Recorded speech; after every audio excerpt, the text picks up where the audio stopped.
Favor of fair use.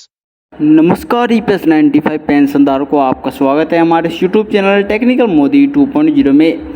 EPS 95 pension बढ़ोतरी को लेकर जैसे कि हमने आपको पहले सूचना दी थी कि दिल्ली में एक बड़ा आंदोलन होने वाला है। उस आंदोलन को लेकर कमांडर अशोक रावत जी ने एक बड़ी विशिष्ट भूमिका निभाई और जो कि आंदोलन को प्रारंभ किया।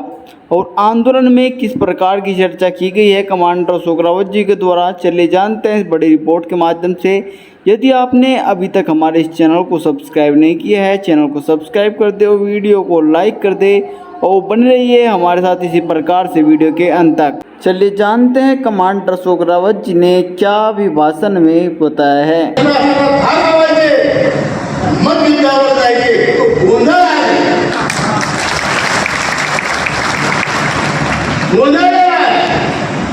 आणि 4 आणि 5 ला युद्ध होणार आहे।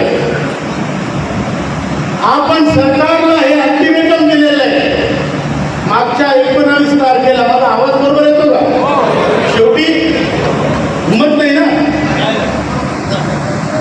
आपण मागच्या 19 जूनला, आजची 20 जुलै आहे, श्रम मंत्र्यांनी आपल्याला बोलावलं होतं। आपण 1 तासाची बैठक त्यांच्याबरोबर झाली। त्यांनी सांगितलं माझ्याकडचा पूर्ण व्यवहार जे काय असेल, जे मी देऊ शकतो त्या सगळ्यांचा पूर्ण लेखाजोखा चोपडी मी तयार केलेली आहे। आणि तुम्हाला जे मी देऊ शकतो ते कदाचित तुमच्या मागणी एवढं नसेल, म्हणून मला वित्तमंत्र्याची म्हणजे अर्थमंत्र्याची भेट घ्यावी लागणार आहे। आपण त्यांना सांगितलं, अर्थमंत्र्याला आम्ही भेटलो 3 वेळ, त्यांना सांगितलं बाकीच्या पेन्शन योजनेमध्ये जेवढं कॉन्ट्रीब्युशन तुम्ही करता तेवढं नाही तर त्याच्या अर्ध तरी आमच्यात करा। तुम्ही UPSला 18.5% देता, आम्हाला 8.33 द्या। आतापर्यंत जेवढ्या समित्या झाल्या, कोश्यारी समिती असो, संसदीय समिती असो, प्रत्येक समितीत त्यांनी रिकमेंड केलेलं आहे की सरकारने, कुलकर्णी साहेब, शिंदे साहेब, सरकारने 8.33 द्यायला पाहिजे। पण त्यांनी अजूनही तो निर्णय घेतलेला नाही। तेव्हा श्रममंत्री, असं आपल्याला अपेक्षा आहे त्यांच्या बोलण्यावरून, म्हणण्यावरून, श्रममंत्री जेव्हा वित्तमंत्र्याला किंवा अर्थमंत्र्याला भेटतील तेव्हा त्या दोघांना बोलावून आदरणीय पंतप्रधान निर्णय घेतील। आणि तो निर्णय आपण त्यांना नोटीस दिली आहे 31 जुलैपर्यंत। जर आमच्या बाजूने तुम्ही निर्णय घेतला नाही तर 4 आणि 5 ऑगस्टला आम्ही दिल्लीत धडकणार। संपूर्ण देशातले पेन्शनर येणार। आणि लक्षात ठेवा, याच पुण्यातल्या आपल्या पूर्वजांनी दिल्लीचं तख्ताला लाथ मारली होती, आठवतं का? वाचलंय ना? आपल्याला लाथ नाही मारायची पण हादरवून सोडायचं। लोकशाहीमध्ये लोकांचा आवाज सर्वोच्च आहे। लोकशाहीमध्ये नेत्यापेक्षा जनता मोठी आहे। जसं संघटनेमध्ये माणसापेक्षा संघटन मोठे, तसंच लोकशाहीमध्ये आपल्याला आपला आवाज दाखवायचा आहे। मान्य आहे का? मान्य आहे का?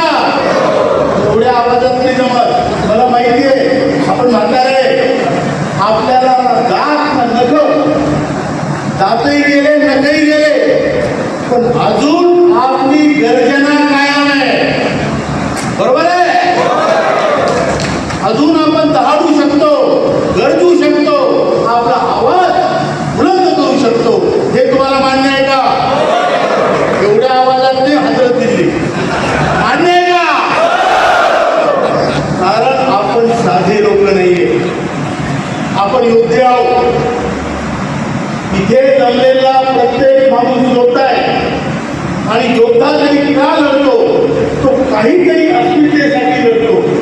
मग त्याचे लोक असतील, त्याची प्रजा असेल, त्याचं राज्य असेल, त्याची धरती असेल, त्याची इज्जत असेल, इज्जत असेल, सन्मान असेल, यासाठी योद्धे लढतात। आणि आज आपली लढाई सुद्धा सन्मानाची लढाई आहे।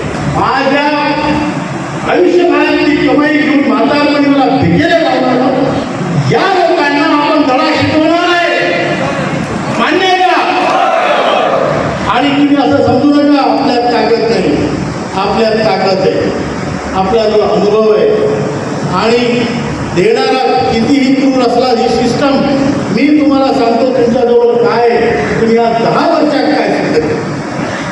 हो आपण म्हातारे लोक घरचे ऐकत नाही, आपली बायको ऐकत नाही, पण दिल्लीच्या सरकारला तुमची दखल घ्यावी लागली.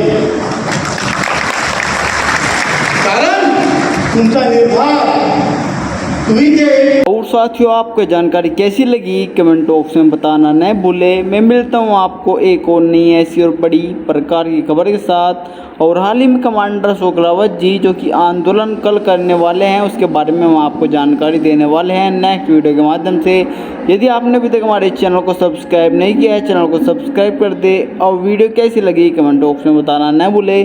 मैं मिलता हूँ आपको एक और नई ऐसी और बड़ी ताज़ी खबर के साथ. लेता हूँ अलविदा. तब तक के लिए जय हिंद जय भारत.